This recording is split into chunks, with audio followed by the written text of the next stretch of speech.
Bonjour à tous, me revoilà dans une nouvelle vidéo pour vous expliquer comment présenter proprement vos opérations sur le lignage de votre cahier. Tout d'abord, observons bien le quadrillage.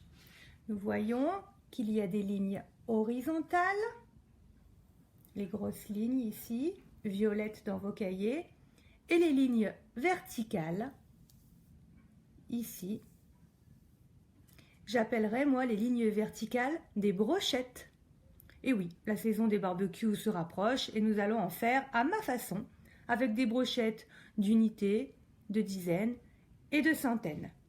C'est parti pour les exemples. 357, je vais placer tous mes nombres sur les brochettes. Et oui, comme au barbecue, si on ne met pas bien piqué dans la brochette, ça tombe à côté. Plus 31. Le 3 est une dizaine, il est donc sur la même brochette que le 5. Le 1 est une unité, il est sur la même brochette que le 7. Je fais ensuite un petit trait sur la petite ligne horizontale qui est juste en dessous et je peux commencer à compter, comme d'habitude, les unités en premier.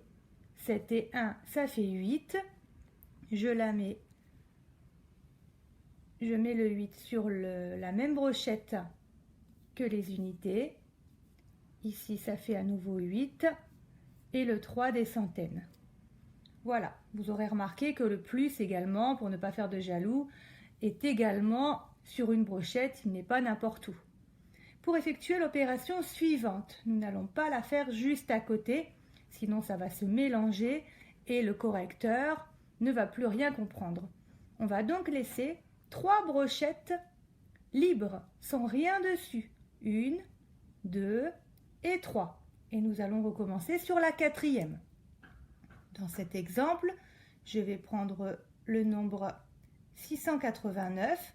Vous voyez, à chaque fois, il est bien piqué par ma ligne verticale, par ma brochette. Plus 125. Je vais d'abord écrire le nombre. Et en dernier, je mets mon plus pour avoir la place de le mettre. Voilà. Donc, unité avec unité, dizaine avec dizaine, centaine avec centaine. Je fais mon trait sur la petite ligne juste en dessous et je peux commencer mon calcul. 9 et 5, 14. Tiens donc, vous vous rappelez?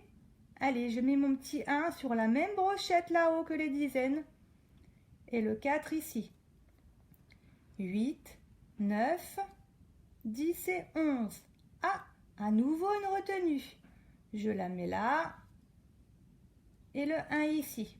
6, 7 et 8. Dans vos cahiers, normalement, vous aurez la place pour en faire une 3e. Ensuite, évidemment, on va être obligé d'aller en dessous. Seulement si je commence là, je fais un exemple ici, vous voyez, tout va se mélanger, on va confondre, ça ne sera pas clair. On va donc passer une ligne et faire le calcul suivant ici. 438 avec le nombre 24. Attention, le 2 est une dizaine. Je ne le mets surtout pas sur la même brochette que les centaines. Donc, avec les dizaines, 24. Pour changer un peu, on ne va plus mettre un plus ici, mais un moins. Il n'est pas allongé sur le sol ici, il est sur la petite interligne du dessus. On fait son trait et on calcule 8 moins 4. Ça fait 4. 3 moins 2, il reste 1. 4, on n'enlève rien, il reste 4. Dernier cas de figure, donc je laisse toujours 3 brochettes disponibles. 1, 2, 3. Je commence ici. Une opération avec 3 nombres. Donc, le premier sera 32.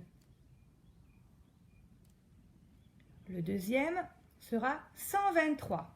Alors, comment faire pour écrire 123? 100, le 1 est une centaine, il est donc sur une brochette à part, la sienne. Le 20 est sur les dizaines, le 3 sur les unités. À cela, je rajoute à nouveau 430.